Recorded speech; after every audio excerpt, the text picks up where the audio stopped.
통장을 확인하는데 이상한 게 보입니다. 9,900원, 14,900원, 7,900원. 이게 뭐지?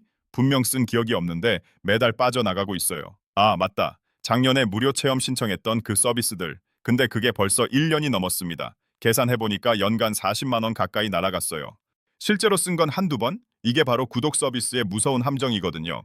여러분 지갑에서도 지금 이 순간 돈이 빠져나가고 있을 겁니다. 모르는 사이에 말이죠. 첫 달 무료라는 달콤한 말에 속아서 카드 정보를 입력했던 그날부터 여러분은 이미 그들의 덫에 걸린 겁니다.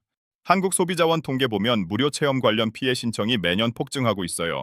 2022년 21건에서 2024년 71건으로 3배 가까이 늘었거든요. 이 숫자 뒤에는 수많은 사람들의 억울한 사연이 숨어 있습니다. 그런데 왜 우리는 계속 당하는 걸까요? 오늘 그 비밀을 파헤쳐 보겠습니다. 여러분, 무료라는 말만큼 위험한 단어가 또 있을까요? 첫 달 무료, 7일 무료 체험, 1개월 무료 이용권. 이런 문구 보면 손이 저절로 가잖아요. 그런데 이게 다 계산된 겁니다. 무료 체험을 신청하려면 반드시 신용카드나 계좌 정보를 먼저 등록해야 하거든요. 왜 그럴까요? 무료인데 결제 정보가 왜 필요한 거죠? 답은 간단합니다. 여러분이 해지하는 걸 깜빡하길 바라는 거예요. 한국소비자원 조사 결과를 보면 정말 충격적입니다. 2022년부터 2025년 1분기까지 무료 체험 이벤트 피해 구제 신청이 151건이나 접수됐어요. 그중 34%가 정기 결제 자동 전환 고지가 부족했던 경우였죠. 더 무서운 건 이게 빙산의 일각이라는 겁니다. 실제로 피해를 보고도 그냥 넘어가는 사람이 훨씬 많거든요. 어차피 소액이니까, 귀찮으니까, 내가 확인 안 한 내 잘못이니까 하면서 말이에요. 실제 사례 하나 보시죠. A씨는 해피포인트 3,500포인트를 준다길래 홈헬스 서비스 7일 무료 체험을 신청했습니다. 포인트만 받고 서비스는 전혀 안 썼어요. 그런데 무료 기간 끝나고 월 29층 900원이 자동으로 결제됐죠. 환불 요청했지만 사업자는 사전 동의하셨잖아요. 라며 거절했습니다. 이용도 안 한 서비스에 돈을 낸 거예요. B씨는 더 심합니다. PC방 2시간 이용권 받으려고 이벤트 참여했는데 13개월 동안 매달 20승 900원씩 빠져나가서 총 38만 원 넘게 결제됐어요. 그것도 게임 한 번 안 하고 말이죠. 그런데 이상하지 않나요? 분명 동의한 적 없는데 자동으로 결제됐다고 주장하는 소비자들이 왜 이렇게 많을까요? 사실 동의는 했습니다. 다만 아주 작은 글씨로 아주 애매하게 아주 찾기 힘든 곳에 써놓은 거죠. 무료 체험 기간 중 50.8%가 딱 7일이에요. 왜 하필 7일일까요? 일주일이면 깜빡하기 딱 좋거든요. 너무 짧지도 너무 길지도 않은 애매한 기간입니다. 자, 이제 핵심으로 들어가 보겠습니다. 왜 우리는 해지를 안 하는 걸까요? 단순히 잊어버려서만은 아니에요. 인간의 심리에는 관성 효과라는 게 있습니다. 현상 유지를 선호하는 심리죠. 행동 경제학에서는 이걸 현상 유지 편향이라고 부르거든요. 1991년 미국에서 진행된 전력 서비스 연구가 있어요. 두 집단에게 더 저렴하거나 더 안정적인 서비스로 바꿀 수 있는 기회를 줬습니다.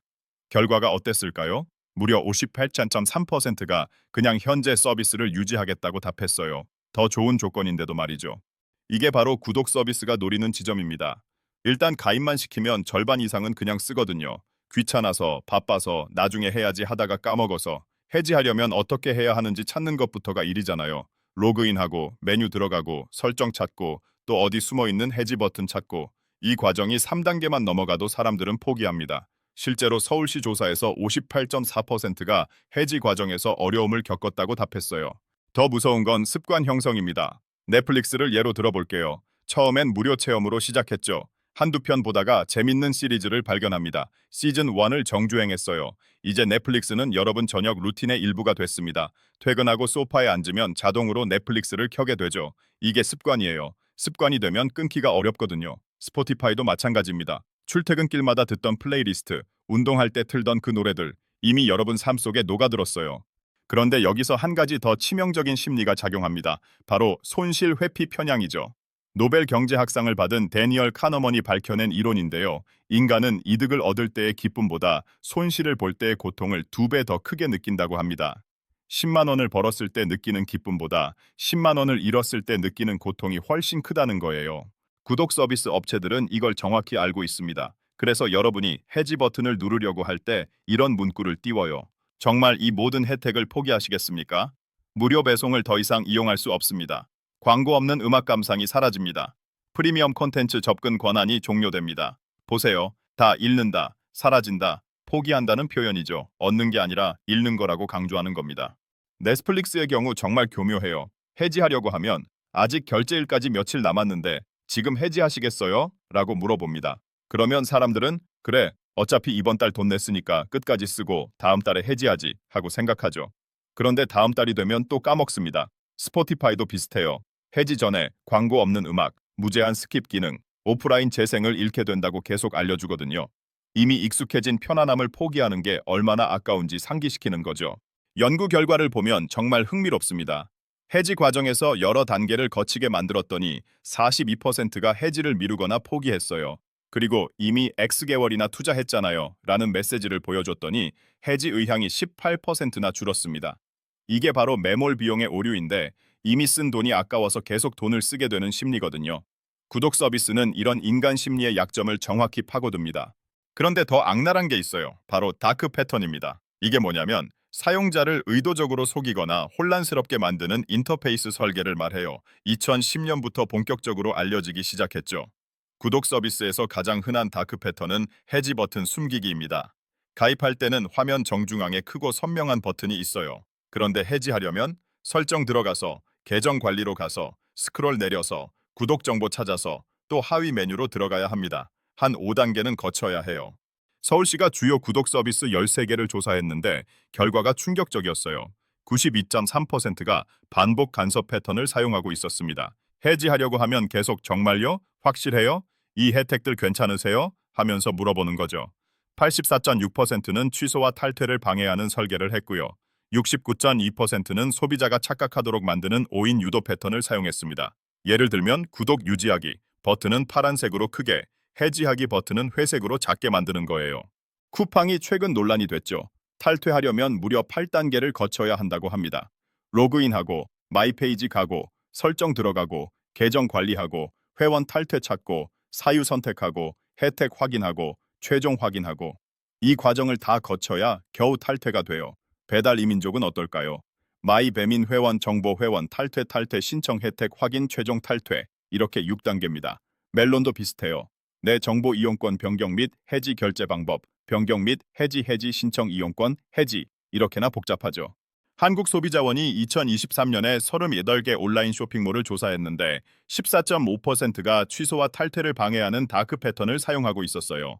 방송통신위원회도 2025년 1월에 다크 패턴 사례집을 발간했습니다. 이제 정부 차원에서도 문제를 인식한 거죠. 실제로 2025년 2월부터 전자상거래법이 개정돼서 다크 패턴을 사용하면 최대 500만 원 과태료를 물게 됩니다. 하지만 아직도 많은 업체들이 교묘하게 우회하고 있어요. 해외 사례를 보면 더 흥미롭습니다. 미국 소비자들은 평균적으로 한 달에 233달러, 우리 돈으로 약 36만 원을 구독 서비스에 쓰고 있어요. 그런데 정작 자신이 얼마나 쓰는지 모르는 사람이 대부분이거든요. 한 조사에 따르면 실제 구독료보다 평균 30%나 적게 추정한다고 합니다. 월 30만 원 쓰는데 20만 원쯤 쓴다고 생각하는 거예요. 넷플릭스는 정말 대단해요. 2023년에 해지한 사람들 중 50%가 6개월 안에 다시 돌아왔거든요. 61%는 1년 안에 재가입했고요. 업계 평균이 34%인 걸 생각하면 엄청난 수치죠. 어떻게 이게 가능할까요? 오리지널 콘텐츠의 힘입니다. 오징어 게임, 더 글로리 같은 화제작이 나오면 다들 다시 가입해요. 그리고 한 시즌 다 보고 나면 또 해지하죠. 이걸 구독 사이클링이라고 부릅니다. 국가별로 보면 차이가 재밌어요. 한국과 일본, 독일은 구독 전환율이 높은 편에 속합니다. 탑티어 국가들이죠. 특히 일본이 흥미로운데 무료 체험 전환율은 낮지만 일단 결제하면 계속 유지하는 비율이 높아요. 신중하게 고민하고 가입하지만 일단 시작하면 오래 쓴다는 거죠. 반면 인도네시아나 필리핀 같은 동남아 국가들은 무료 체험은 많이 하는데 유료 전환율이 낮습니다. 공짜는 좋아하지만 돈 내기는 싫어하는 거예요. 미국은 당연히 1위죠. 스위스, 호주가 그 뒤를 따릅니다. 영국, 아일랜드, 캐나다도 구독 경제가 활발해요. 한국은 2025년 기준으로 구독 서비스 이용률이 94.8%입니다. 국민 10명 중 9명이 최소 1개 이상의 구독 서비스를 쓰고 있다는 거예요. 월 평균 지출액은 4만 530원이고요. OTT에 22,084원, 쇼핑 멤버십에 15,426원, 음악 스트리밍에 7,167원을 씁니다. 이게 다 합치면 연간 48만 원 넘게 나가는 거거든요.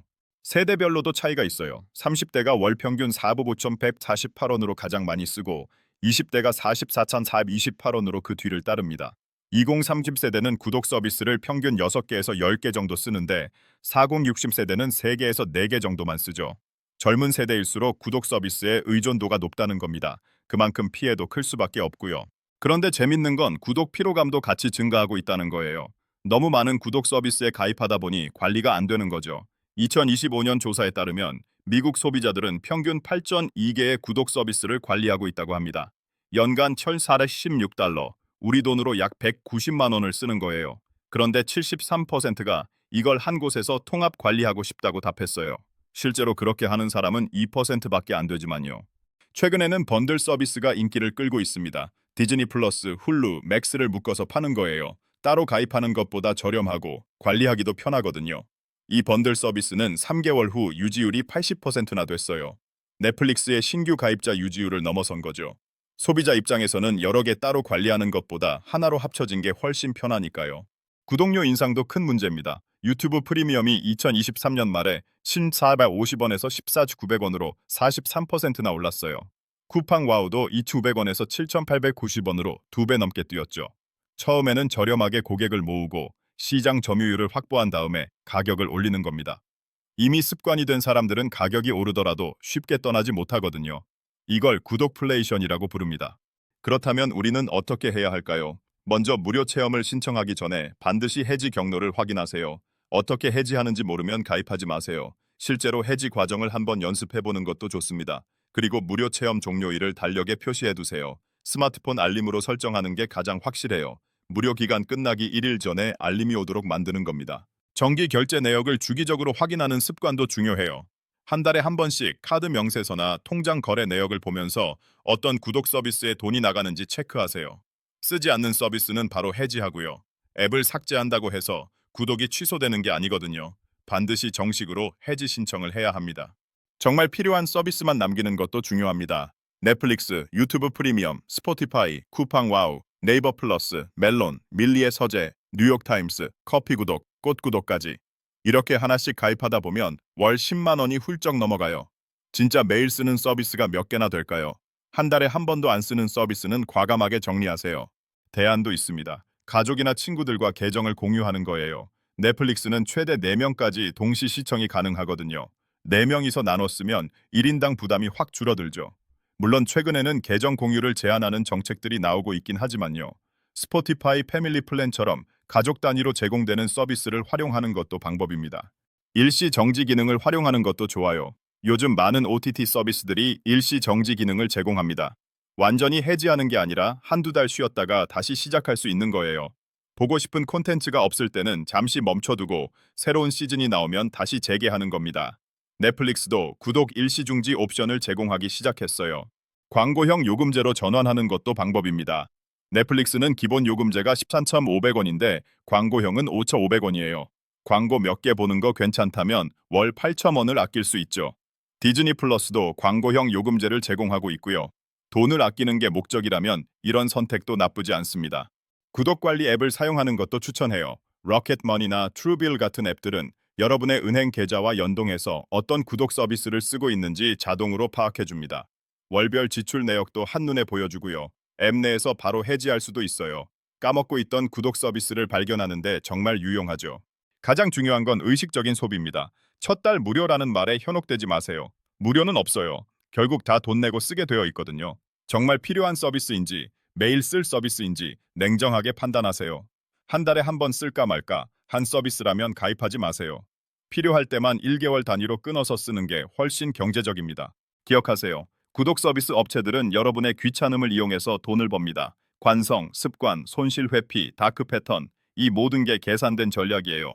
그들은 여러분이 해지하는 걸 깜빡하길, 귀찮아서 포기하길, 혜택이 아까워서 계속 돈을 내길 바라고 있습니다. 하지만 이제 여러분은 알잖아요. 그들의 수법을, 이 함정을 피하는 방법을. 통장에서 빠져나가는 돈, 이제 여러분이 통제하세요. 매달 자동으로 결제되는 그 서비스들, 정말 필요한지 다시 생각해 보세요. 5분만 투자하면 연간 수십만 원을 아낄 수 있어요. 첫 달 무료의 함정에서 벗어나세요. 여러분의 지갑을 지키는 건 결국 여러분 자신입니다. 오늘 얘기는 여기까지입니다. 시청해 주셔서 감사합니다.